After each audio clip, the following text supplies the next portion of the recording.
За сайн байцгаана уу? Дараачихаа подкастаар уулзаж байгаадаа баяртай байна. Өнөөдрийн подкастаар юу ярих гэсэн бэ гэхээр та бодит байдлаас цухтаагаад байна уу гэдэг сэдвийн талаар ярилцах гэсэн юм. Тэгээ бодит байдлаас цухтаагаад байгаа шинж тэмдгүүдийн талаар. Тэгэхээр бодит байдал буюу одоо хийсвэр байдал, үзэгдэл, illusion гэж яриад байдаг тийм. Тэрэн дотроо бид нэр өөрсдийгөө хорчоод тэгэд алхам хийх гэхээр тийм айцууд гарч ирээд идэг.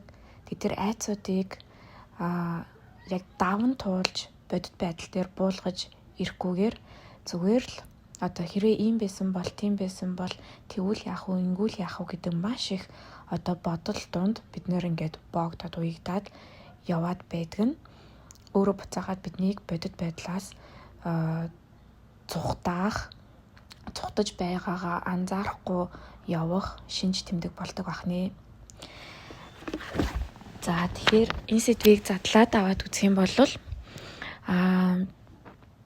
бид нэр одоо өөрсдөн дээрээ жишээ аваад бодоод үзвэл би одоо энэ подкастыг хийгээ сууж байгаа ч гэсэн зүгээр бодлоороо нэг газар очсон бэ гэж төсөөлъе л доо. Далайн эрэг дээр ч юм уу одоо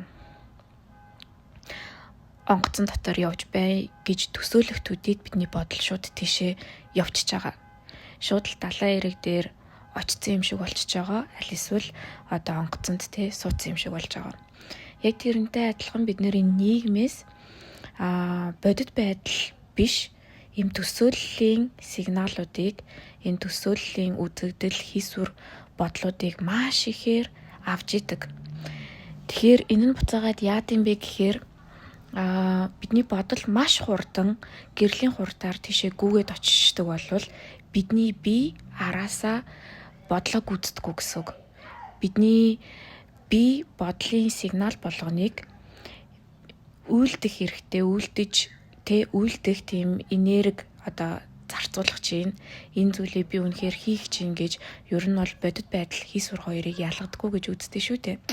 Тэгэнгүүт хийсвэрээр бид нэр ямарваа нэгэн зүйлийг төсөөлөх шууд л одоо далайн эрэг дээр очиж сууж байгаа юм шигээр төсөөлөх нь өөрөө бидний биед ачаалал өгж идэг гэсэн үг. Ингэх гээд байгаа юм байна. Тэгтээ би хийж чадахгүй байна гэдэг утгаар. За энэ нь өөрөө тийм токсик төсөөлөл ихтэй болоод ирэхээр, токсик үзэгдэл ихтэй болоод ирэхээр тэр токсик, тэр одоо хортой үзэгдлүүд нь биднэрт яаж нөлөөлөд байгаа вэ гэхээр байнга бусадтай өөрсдийгөө харьцуулах. Одоо инстаграмаар ч юм уу, фейсбүүкээр ч юм уу, ямар нэгэн сошиал контентээр маш олон зүйлийг одоо скроллдоод үзээд маш олон зүйлийг тархиндаа боловсруулчаад ухамсаргүйгээр харьцуулалт тэгээд олон юм төсөөлчдөг. За магадгүй би сайхан гэр бүлтэйсэн бол эсвэл тэр улсад Америк ч юм уу, Австрали ч юм уу өндөр хөгжилтэй улс оронд амьдарч исэн бол, ингэж исэн бол, тэгж исэн бол яг тэр ажилдаа орцсон байсан болч гэдэг юм уу. Аль эсвэл би бас ингээ контент хийдэг юм билүү, би ийм байсан бол, тийм байсан бол гэд маш олон зүйлээр бид нэр ингээд өөрийн мэдлэггүйгээр, ухамсаргүйгээр зүгээр ингээ бодол дотроо шууд хийгээд үдцсэн юм шиг, очиод үдцсэн юм шиг болоод тэгэд араас нь бидний биеийн хурд амждаггүй. Бидний биеийн одоо хурд амжихгүй болоод ирэхээрээ өөрөө энэ нь энергийн алдагдал болоод ирдэг. Нэг ёсондоо маш олон бодлуудад энерги өгчөөд тэрнийхээ араас алийг нь гүйцэлдүүлэхгүй зүгээр тэр хийсвэр үзэгдэл тунд нь үлдээгээд тэрний цаана гарч ирэх айцтайч нүүр тулахгүй тэрийгээ бодит байдал дээр хэрэгжүүлж үзэхгүйгээр ингэсэн бол тэгсэн бол гэдэг нөхцөлт болцлуудыг бодож тунгааж үзээд тэгээд үлдээх нь өөрөө буцаагаад дандаа биеийн энергийн алдагдал болж идэг гэсэн үг. Тэгээ биеийн энергийн алдагдал болоод ирэхээр баг багаар амьдрал утгагүй санагдаал, өөрийн биш амьдралаараа амьдарч байгаа юм шиг санагдаал, аль эсвэл хэрвээ би одоо ийм нөхцөл байдалд төрсөн байсан бол магадгүй гадаад улсад амьдарч исэн бол, ингэж исэн бол, тэгж исэн бол, энэ сургуулийг төгсөөгүй байсан бол, энэ хүнтэй суугаагүй байсан бол гэдэг дандаа ийм харамссан, гацаасан, одоо өөрчилж болохгүй хэрнээ өөрчилж болохгүй өнгөрсөнтэй зуралдсан ийм энергийн гацаа алдагдлууд бид нарт ингээ үүсч эхэлж байдаг. За тэгэхээр өөрөө бодит байдалтай нүүр тулнаа гэдэг нь юу юм бэ гэхээр за та ингээд ямар нэгэн тийм жижиг бизнес эхлүүлмээр байлаа гэж бодъё. Жижиг одоо юу гэдэг гоёл чимэглэлийн бизнес ч гэдэм үү, зөвлөгөө өгдөг бизнес ч гэдэм үү, бүрэнтэй магадгүй бараа эднэр оруулж ирээ зарах бизнес ч гэдэм үү. Тэгэнгүүт бид нэр сошиал медиа тэр ингээд бизнес тэр нэгээ сайхан зүйлтэй үзэгдлийн ингээд дандаа ийм хайлайт хэсгүүдийг хүний амьдралаас олоод харцдаг. Хайлайт хэсгүүд гэдэг нь өөрөө ийм тод харагдаж байгаа гоё харагдаж байгаа, өөрөө хармаар байгаа зүйлүүдээ л харцдаг. Ер нь бол бид нэр нийгэмд дандаа л өөртөөгөө яг болсон бүтсэн юмнуудаа харуулдаг болохоос ш тэрний арт ямар их хүч хөдөлмөр орсон, өөрийгөө яаж хурцлсан, дайчилсан, уйлсан, нойргүй хонсон, стресссэн, уралж бухимдсан, айцад авсан, асуудлыг шийдсэн тэр зүйлүүдийг тэр болгон оруулдаггүй. Тэгэл яг одоо байгаа үр дүн дээр тулгуурлаад буцаагаад хүн өөрийгөө хүнтэй харьцуулаад эхэлдэг. Хүний тэр болцсон байгаа үр дүнтэй өөрийгөө харьцуулаад ирэнгүүт одоо яг дөнгөж 20-д настай 30-д настай л хэрнээ амьдралаас хоцорсон одоо юу ч байгаа мэд хүнд бахархаад харуулж юуж байхгүй мэд бүх зүйлээс хоцроод байгаа мэд тэгээд мотивашн байхгүй ямар нэгэн зүйлийг хийчихье гэхээр аль хэдийн бүх юм байгаа юм шиг им хийсвэр орчин үзэгдэл бид нэр амьдраад байгаа. Шинэ орон зай, чиний орон зай тэнд байхгүй мэд. За тэгэнгүүт бид нэр гоёл чимэглэлийн ч юм уу бизнес эхлэе гэж бодъё л та. Тэгээд тэрийг зүгээр ингээд төсөөлөл ямар гоё вэ, амжилттай болсон байна, олон хүнд хүрсэн байна, бизнестэй эрэлт хэрэгцээтэй орлого ашиг олж байна. Магадгүй хамт олон ажлын хамт олон өргөжж гин гэд энэ зүйлсүүдийг төсөөлөн бодох маш амархан дандаа ингэ сайхнаар нь. Тэгтээ энэ бүх төсөөлөл мөрөөдлөө задлаад бодит 1, 2 дахь, 3 дахь, 4 дахь гэдэг зорилго болоод хэрэгжүүлээд явна гэдэг нь өөрөө бид нэр бодит байдалтайгаа нүүр тулаад айцтайгаа ажиллаж эхэлж байгаа алхмууд. Энэ зүйлийг бид нэр үсрээл тэгэл зүгээр гоё зүйлийг авчиж болох юм шиг бодоод идэг. За тэгэнгүүт яг энэ ингээд цаана нь болж байгаа үйл явцуудтай нүүр тулахаар тэнд за би яаж эхлүүлэхээ мэдэхгүй юм байна. Компани юу гэж ядаж юу гэж нэрлэх үү? Хаана бүртгүүлэх үү? Дараа нь одоо татвар матур эднэр яад юм бол надад ерөөсөө тийм мэдлэг алга. За бараа бүтээгдэхүүнээ оруулж ирмээр байна. Магадгүй санхүүгийн хаанаас босгох уу? За санхүүтэй байлаа гэж бодоход за энэ зүйл мань итгэлцэл одоо энэ нь яг ирдэг байгаа. Үнэхээр одоо зарагддаг байгаа, хүмүүст хүрдэг байгаа. Ийм гоёл чимэглэл одоо байхад ч хүмүүс яг яагаад зөвхөн манайхыг ч юм уу минийхийг авна гэж хэрвээ дампуурчвал яах вэ гэдэг айцууд. За тэгээд хүмүүстэй харилцах, тэр бизнесийг явуулна гэдэг дандаа өөрөө харилцаан дээр тогтч идэг. Хаанаас оруулж ирэх үү юу гэж тохирох уу, яах уу, үнийг нь яаж бууруулах уу, буцаагаад яг хит нуугалж зарах уу гэд энэ бүх зүйлс нь өөрөө маш их харилцаа зүгээр л бид нэртэй дуртай үедээ хүнтэй нэг сайхан энергитэй үедээ харилцчаад дургу хөрсөн үедээ за болий гэд болчиж болдгоо нэг үйл явцанд ороод ирдэг. Ер нь л сэтгэл санаа чинь дээшээ ч байна уу, доошоо ч байна уу, хиймээрч байна уу, хиймээргүй ч байна уу хамаагүй тэр харилцааг өрнүүлэх хэрэгтэй. Тэр итгэлцлийг авч явах хэрэгтэй. Тэр мэдгүй чадахгүйгаа хүлийн зөвшөөрөөд асуух зүйлээ асуух, шинээр олж судлах зүйлээ судлах, өөрийгөө голох, ямар их юм мэддэггүй юм бэ? Би ямар тэнэг юм бэ? Гэд нэг ийм хийсүрээр бүх хүмүүс мундаг болсон юм шиг санагдаад би хоцроод байгаа юм шиг тэр мэдрэмжүүдээ яг юун дээр юм бэ гэдэг ийм задлан орж ирдэг. Яг юун дээр чи харилцааны доголдолтой байгаад байгаа болохоор хитрхи их цухтаадаг энэгшилтэй байгаад байгаа болохоор хоцроод байгаа мó. Хитрхи их ичих санаа зовох зүйл байгаад байгаа болохоор чи хоцроод байгаа мó. Бүх зүйлээс төвөгшөөгөөд за хүнд ч төвөг удахгүй хинч бас надад төвөг бити удаасаа гэдэг зүйлээс болоод бас ингээд хоцроод байгаа юм шиг санагдаад байгаа мó гэд энэ их дотоод айц, дотоод блокуудыг жажилж, задалж, хүлийн зөвшөөрж бодит байдал дээр өөрийгөө яг би чинь ямар их болоогүй юм бэ яасан их хөгжин дэвжих тийм орон зай надад байгаа юм бэ гэдгийг хүлийн зөвшөөрч харах хэрэгтэй болдог. За тэгээд цаашлаад бүх юмсын хандлага өөрчлөгдөнө.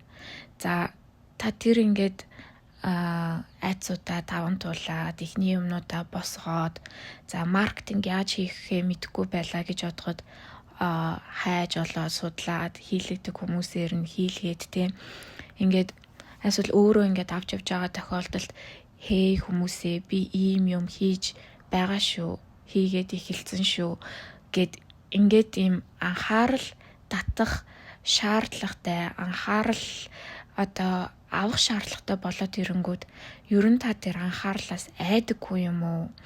Айдгүй хүү юм уу? Та тэр анхаарлын дунд байхдаа хэр өөрийгөө тав тухтай мэдэрдэг хүү юм бэ гэдгийг хүртэл ингээ ажиглаж өөрийнхөө шинэ хувилбартай нүүр тулдаг. За тэгээд таны бүх зүйл чинь сайхан амжилттай явъя гэж бодъё орлогочин тогтворжоод ирээ. Ашгүй бурхны ивэлэр таны бизнес чинь сайхан болж байлаа гэж бодонгууд бид нэр эргэн тойрныхоо юуг ажигладаг вэ гэхээр эргэн тойрны чинь хүмүүс танайг сайхан болоод ирэнгүүд бүгд надаа гэж мэрдэг хүмүүс байгаад байна уу?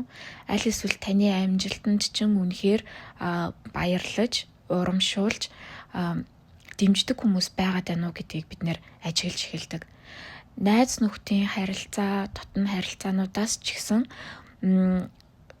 би ямар нэгэн зүйлийг үнэхээр хийгээд хэрэгжүүлээд эхэлсэн чинь найз нөхдүүд миний дотн хүрээлэлд байдаг хүмүүс надад атаархаад байна уу? Аль эсвэл дэмжиж байна уу гэдэг маш олон энергиудтэй бид нүүр тулдаг. Зүгээр л нэг газараа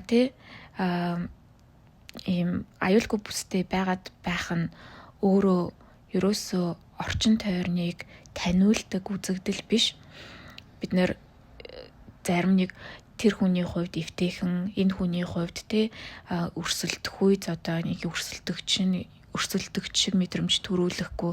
Тэнд болохоор нэг гуйнгууд нь очиод тусалчдаг. Энд болонгууд арай нэг өөрийгөө илүү ингээд дээгүүр мэдэрдэг ч гэдэг юм. Ингээд нэг юм хүн болгоны хэрэгцээнд тааруулаад та нэг тодордогчгүй бас нэг алга болдогчгүй нэг юм сүдэр байлаа гэж бодоход та тодроод ирэхээр өөрийн гэсэн энергийнхаа удирдагч нь энергийнхаа манлайлагч нь болоод ирэхээр бусдын тэр дотоод сүдрэн талуудтай та нүүр тулдаг. Тэнд атаархал явагдаад исэн байна уу? дэмжлэг явагдаад байна уу? Ер нь таны хүрээлэл чинь хэр их гэгээлэг хүмүүс байгаа юм, хэр их одоо тий юм бүтэхгүй болохгүй баруун талаас нь хардаг хүмүүс байгаа юм, хэр их мэрэгч хүмүүс байгаа юм гэдгээ ажигладаг. Ингээд ирэнгүүт бид нөр өөрсдөнтөөгөө маш их зөрчилддөг.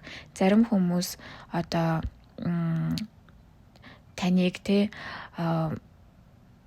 чи одоо нэг жоохон мөнгө үзлээ гэд эсвэл нэг гайгүй одоо дээшиллээ гэд юм мэдэж сурлаа гэд ингэх юм байна л да, тийх юм байна л да гэж одоо нэг юм буруутан мэдрэмжээр манипуляц хийх ч байт юм уу, таныг ичээх мэдрэмжээр манипуляц хийх ч байт юм уу. Ингээд манипуляц ямар нэгэн тэр энергийн манипуляцанд өртнөө гэдэг нь өөрөө юу юм бэ гэхээр бидний яг боддоор мэдрээд байгаа мэдрэмжийг нөгөө хүн нь үгүй чи л өөрчлөгдсөн болохоор чамд тийг санагдаж байгаа юм. Үгүй штэ одоо тий юу гэдэг ямарваа нэгэн одоо аж жаргал хүсье гэдэг одоо үг вэ гэж бодъё тий. Аж жаргал хүсье гэл амар одоо муха одоо уртаагаар ч юм шиг тэгсэн хэрнээ сайхан үг хэлж болно тий. Тэгэд чи одоо яг наадах чи одоо яг юу гэсэн үг юм бэ гэ бидний дотор нэг юм зөрчил үүсэж байгаа штэ. Үнэхээр аж жаргал хүсэж байгаа мó эсвэл одоо юм хүн одоо янз үзээд байгаа мó даабалаад байгаа мó гэдэг ингээд зүйлсийг бид нэр мэдэрдэг хэрнээ буцаагаад нөгөө хүн нь үгүй штэ чил буруу ойлгочлаа ингэчлээ тэгчлээ гэх мэдчлэнгээр ингээд манипуляц хийгээд ирэнгүүт бид нэрийн дотор тэр их хэмжээгээр буцаагаад зөрчил үүсэж идэг. За тэгэхээр ингээ хүрээлэлч гэсэн ингээ харагдаад ил тод болоод ирэхээс гадна за үнэхээр тэр мөнгөтэй та харьцаж сурсан юм уу сураагүй юм уу гэдэг блокуч ч гэсэн гарч эхэлдэг. Мөнгөтэй болоод ирэхээр тэрийг дутуугаа нөхөх гэж өмнө нь надад ийм юм байгаагүй, тийм юм байгаагүй гэд дутуугийн комплексоо өнгөрснөөсөө татаж авчираад тэр бүгдийг хаах гад, гайхуулах гад ингээд яваад байна гэд одоо дахиад нэг шин хувилбар, шин сүдрэн талууд илэрч гарч ирж болно. Аль эсвэл би ингээд бүгдэнд нь ингээл нийцүүл гээл туслах гал бүгднгийн ингээд өөрийнхөө нуруунд дээр ингээд үүрх гээд ингээд байна уу. Бүгднгийнх нь хувьд нэг юм чухал хүн нь болох гээд бүгднгийнх нь хувьд нэг аврагч нь болох гээд ингээд яваад байна уу. Миний эргэн тойрны хүрээлэлд хэр их хүн чихнээсээ аж аргалтай хүмүүс байна. Бид нэр ингээд бүгд одоо ууг нь бол нийгэм аж аргалтай, нийтийн ухамсар аж аргалтай бүгд л сайхан элбэг хангалуун сайхан амьдралтай байх юм бол биднэрт бүгдэнд нь ээлтэй давуу тал ахгүй юу. Хин нэг нь дээшилж ингээд атархаад ах шаардлагагүй ашгүй бас нэгэн хүний амьдрал сайжирж гин болж гин ухааж гин ухаа орж гин том болж гин гэдэг юм уу ингээ урамшуулах зүйлс тийм штэ ийм бэрхшээлүүд байдэн штэ тэгдэн штэ зүгээрээ keep going яваад эн чин хэвийн үзэгдэлч гэдэг юм уу ингээд сайхан дэмжлэг болоод өгчих юм бол хүн болгоны амьдрал одоо аж аргалтай илүү чанартай үнцэнтэй болоод ирэх юм бол биднэрт л сайн. Гэтэ бид нар нэг тийм бас юм үзэгдэл илүүшнээр аж аргал нь өөрөө амар ховорцсон зүйл юм шиг бодоод идэг.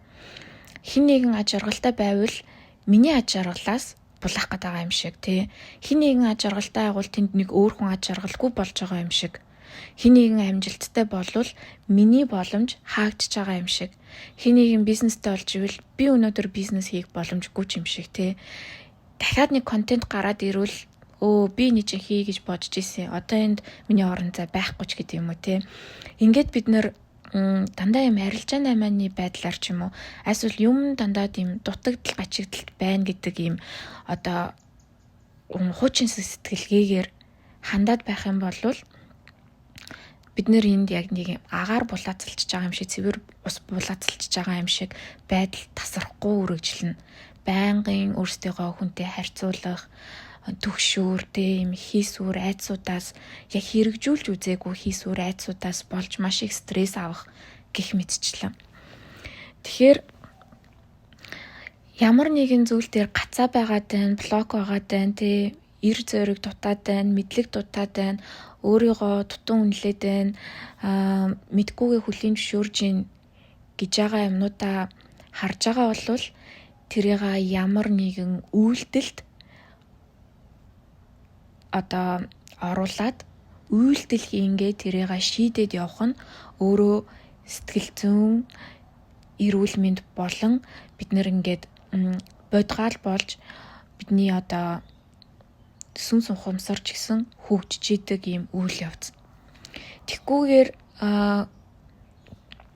зүгээр юм дандаа сайхан талыг нь харчаад өөртөөгөө харьцуулах, тийм сайхан талыг нь харчаад саад бэрхшээл тулгарангууд би буруу хийгээд ташиг байна гэл юмаа дуусахгүй орхих гих мэдчлэн зүйлүүд бид нэрийг бие махбодороо хүртэл энерги алдаж өвчин зовлон янз бүрийн огцон муур цухалдах бүр болж исэн зүйлүүдээ хүртэл ийм имтлэх, нураах зүгээр хийж явж чаддаг байсан зүйлүүдтэй хүртэл хийж чадахгүй болох дээр хүрэж идэг. Тэгвэл бидний бие махбод тийм хурдтайгаар нэгт ажиллаж чадахгүй бүх юм байгалийн жамд байгалийн гэсэн цаг хугацаанд явагдаж байгаа. Тэрэнд өөрсдөндөө маш хурдан гэдэг цаг хугацаа тавьчаад хурдан гүгээл уралдаал байх юм бол бие махбодын хувьд ч гэсэн бидний өвдөг дундын шингэн гэл нурууны яс суух гэл ингээл гүйлт сайн ч гэсэн ямарваа нэгэн зүйл тунан нэгдэх юм бол дандаа л эсрэг талаа, сүдрэн талаа харуулж идэг. Амралт сайн ч гэсэн дэндүү удаан амраад ах юм бол сүултээ бид нэр юм нойроо дийлэхгүй, залхуугаа дийлэхгүй болдогтой адилхан ажил ч гэсэн дэндүү ихтэй байх юм бол тэр нь өөрөө ямар нэгэн гэр бүлийнхаа нөхцөл байдалтай нүр тулгаас айж байгаа тэр нэг юм блокноос цухтаал ажил гэдэг нь гэл олон зүйл дээр өөрсдийгөө яг бодит байдал дээр харах хэрэгтэй. Тэгээд орчин үед болохоор сүнслэг байдал нь өөрөө мөнгөгүй байх ч юм уу, шуналгүй байх, юуж хүсгүй байх гэдэг зүйл өөрөө ерөөсөө биш. Энэ нь өөрөө материал сүнслэг хоёрын балансыг нь яг тэг голыг нь барьж явах чадвар. Тэрнээс иш бид нэр энэ биетэй болоод төрсөн бие махбодын хувцсыг өмсөө төрчлөө бие махбодороо дамжуулж хүрэлцэж чинь, мэдрэлцэж чинь, зөндөө олон зүйлийг туулж чинь, харж чинь гэд. Хэрвээ бид нэр зүгээр л дан сүнс ухамсар байсан бол угаасаа л сүнс ухамсар тэр ингээд бие орхиод тэр байдал руугаа очиход угаасаа л материалын зүйлээс ангижраа гараа явна. Тийм байхад материалын ертөнцид бие махбодтой болж ирсэн нь ч гэсэн өөрөө нэг учир утга шалтгаантай. Тийм байхад бодит ертөнцийн нүр тулмааргүй байна. Дэлхий хар бараан нь их байна, ийм байна, зовлонтой байна, хинч намайг ойлгохгүй байна, ийм байна, тийм байна гэдэг байдлаас улам бүр би сүнслэг хүнж гэдэг юм уу зүхтаад тэгэд өөрийнхөө ямарваа нэгэн зүйл хиймээр байгаа хүсэл болгоныгоо энэ шунал энэ бол энэ тэр бол тэр гэд бүх зүйлээс би ангижрна гэд ингээд хит туйлшрах нь өөрөө бидний угаасаа хүн болж төрсэн утга учирыг ч гэсэн үгүй ичж байгаа. Баланс нь өөрөө алдагдаад ирэхээр ямарваа нэгэн зүйл утга учиргүй санагддаг. Баланс өөрөө алдагдаад ирэхээр бид нэр ер нь юуны тулд амьдраад байна, ямар утгагүй юм бэ те гэл ингээл шаналал буцаа зовлон үсээд эхэлдэг. Тэгэхээр бодит байдлыг хүлээн зөвшөөрөөд тэг хамгийн гол нь энэ бодит байдлын реалити те миний бодит байдал ямар байх юм бэ, ямар байлгамаар байгаа юм бэ гэдэг тэр үн цэнүүдээ өөр дотроо маш тодорхойлоод тавьчих нь бас юмсыг маш их амарчилж идэг. Тэгэхгүй одоо ингээд дөнгөж 20 эдтэй 30 эдтэй хүмүүс бүх юмнаас хоцорсон юм шиг санагдал, юуж байхгүй байгаа юм шиг санагдал тий хийж бүтээсэн юмгүй ингээл яг мөнгөтэй юм мөнгөгүй юм шиг одоо гэр бүлгүй юм шиг ингээл бүх юмтай байх ёстой юм шиг тий тэгснээ юуж байхгүй юм шиг энэ нэг юм балансгүй мэдрэмжинд ороод байгаа нь өөрөө маш олон зүйлтэй энэ миний үнц нь муу юм уу биш юм уу гэдгээч ялгаж салгаж үзээгүй маш олон зүйлстэй өөрсдийгөө харьцуулаад тавьчихдаг. Яг үнэхээр би те одоо 30 нас нь одоо 30 нас гэхэд үнэхээр гэр бүлтэй би өөрөө болмоор байгаа мó үгүй мó. Тэгээ амар гоё аж аргалтай гоё гэр бүлтэй байгаад байгаа тэр Instagram story одоо найзуудыгаа харахаар гинт юм те дутуугийн мэдрэмж төрөөл атархал төрөөрч ч юм уу гэр бүлтэй болмоор байгаа юм шиг санагдаад идэг ямар нэгэн зүйлээс хоцроод байгаа юм шиг.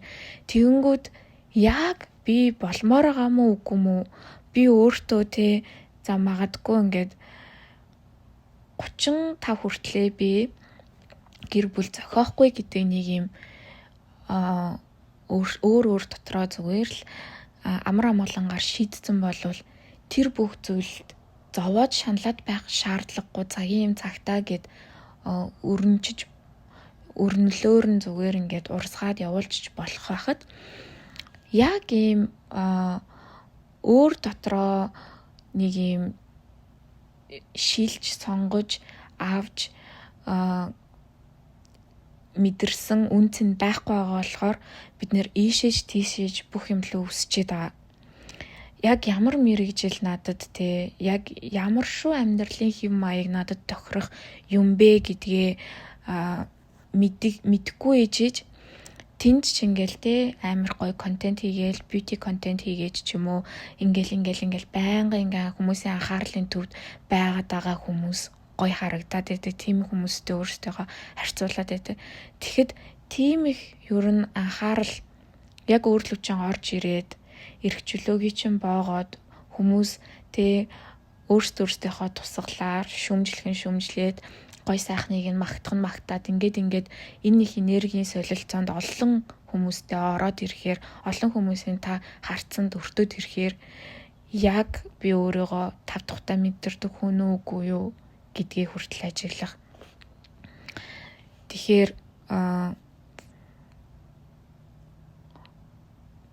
бид эхлээд яг өөрсдийнхөө бодит байдал дээр нэгээр нь асуудлыг шийдэж байж бидний энэ хий хоосон төвшүүр харилна энэ их үзэгдэл бодлууд юмыг одоо нэг сайхан настартай байхтай дэндүү idealize хийгээд дэндүү төгс төгөлжүүлээд төсөөлцөн бодлууд аль эсвэл ингээд сэтгэлээр унтсан гутарсан байх үедээ би өстой нэрэ юу ч чадахгүй ингэхгүй тэхгүй өстой арчаагүй юм тийм яасан юу гэх ингээд хитрхи их өөрсдийгөө өөр дотроо бүлийдэж шүмжилчдэг бодлооч гэдэг юм уу тийм энэ зүйлээ бид нэр баланслахын тулд нэгт ер нь бол сошиал медиа гэдэг зүйл хүн харуулахыг хүсэж байгаа зүйлээ харуулж байгаас гадна юмыг дандаа илүү эффектжүүлсэн илүү давсалсан байдлаар харуулж байгаа. Гэхдээ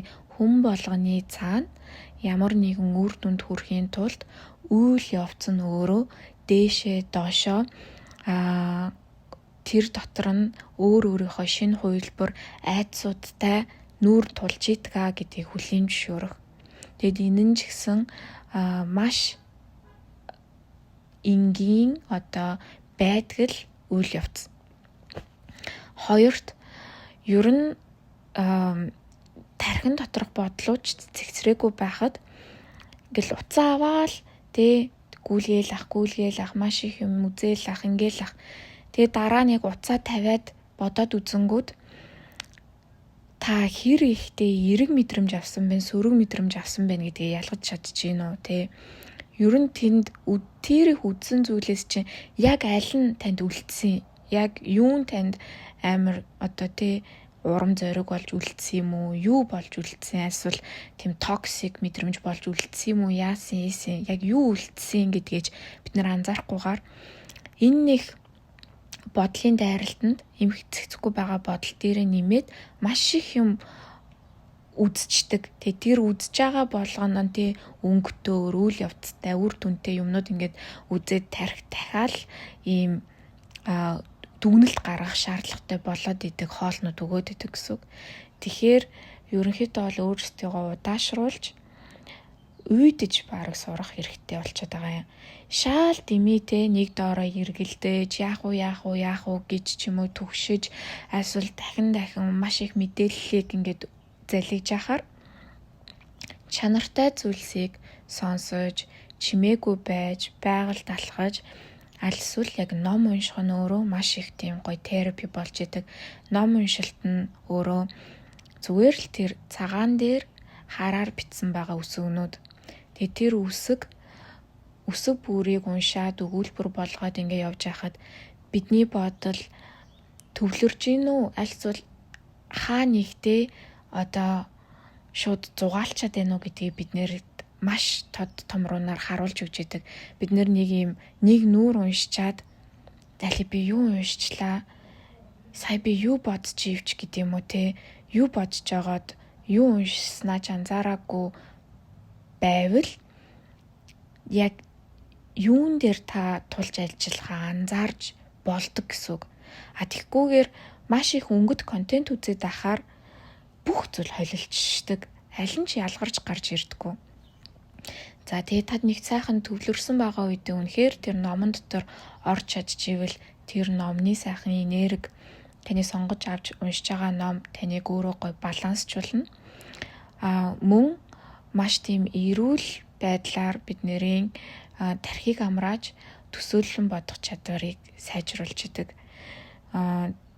Тэр нь ном гэдэг чинь өөрөө өрнөл байгаад байгаа, тайлбар байгаад байгаа. Бид нэр яг ном бариад ингээ уншиж байхдаа би юм уншиж чинь гэдэг үйл явц хийж байгаагаад тархи өөрөө ухамсарлж идэг, ухамсар өөрөө ухамсарлж идэг. Тэгхгүйгээр ингэхимсэн, тэгхимсэн гэд ингээд өөрсдийгөө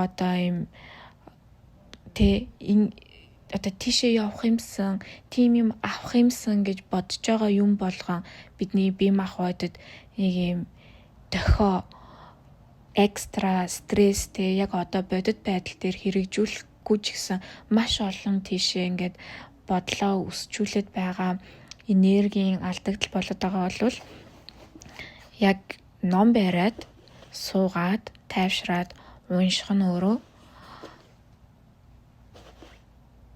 үйл явцаар дамжуулан хийгдэж байгаа бясалгал болж идэг ахнэ. За тэгээд ерөнхийдөө бол базаж хэлэхэд бүх юм өөрийн гэсэн цаг хугацаатаагаас гадна энэ бодит байдал тэгээд үзэгдэл illusion гэдэг зүйл хоорондоо маш том ялгаатай. Тийм бид нэр ер нь бол маш их illusion-ээр амьдраа сурцсан байдаг. Хэрвээ гэдэг байдлаар ч юм уу Тэгэхээр өөрсдийнхөө амар амгаланг хийгээд явж байгаа бол өөрсдийнхөө амар амгаланг бүтээхийг хүсээд амар амгалан байхыг хүсэж явж байгаа бол амар амгалан гэдэг чинь байнга бодит байдлаас цухтаагаал тэгэл нэг газар очиод бясалгал хийгээл шомбоогоо суугаад авах биш. Үйл явцтайгаа өөрөө нүүр тулаад айцаад аваад яг өөрийнхөө дотогшооноо тий миний дотор, миний тархин дотор ямар бодол, итгэл үнэмшил байгаад байгаа болохоор ийм байгаад байна вэ? Өнөөдрийн байдал ингэж байна вэ гэдгээ харах энэ алхаж яваа зүйл нь хүртэл бясалгал болж идэг. Бясалгал гэдэг нь өөрөө яг ингээл шууд нүдэн айнаал нэг газар очиод за бүх зүйл утгагүй байна. Амьдрал өөрөө зовлонч гэдэг юм уу те. Энэ бүх юм надад хэрэггүй. Зүгээр л тайвшраа амар амгалан гэл нэг тийшээ өрөөсгөл цухтаагаад ах нь өөрөө бас л шийдэл биш. Энэ бүгдийг балансжуулж ийж сайхан бясалгал хиймээр байгаа үедээ хийгээд тэгтээ энэ үйл явцтай нүүр тулж байгаа явдал нь ч гэсэн процесс нь ч гэсэн бясалгал юм байна. Маш том сүнслэг хөгжил юм байна гэдгийг олж харах нь өөрөө яг материаллык сүнслэг хоёрынхоо балансыг хэрэгжүүлж байгаа байдал үр дүн нь ахны. За ингээд энэ хүртэл сонссонд маш их баярлалаа. Дараачихаа подкастаар уулзъя.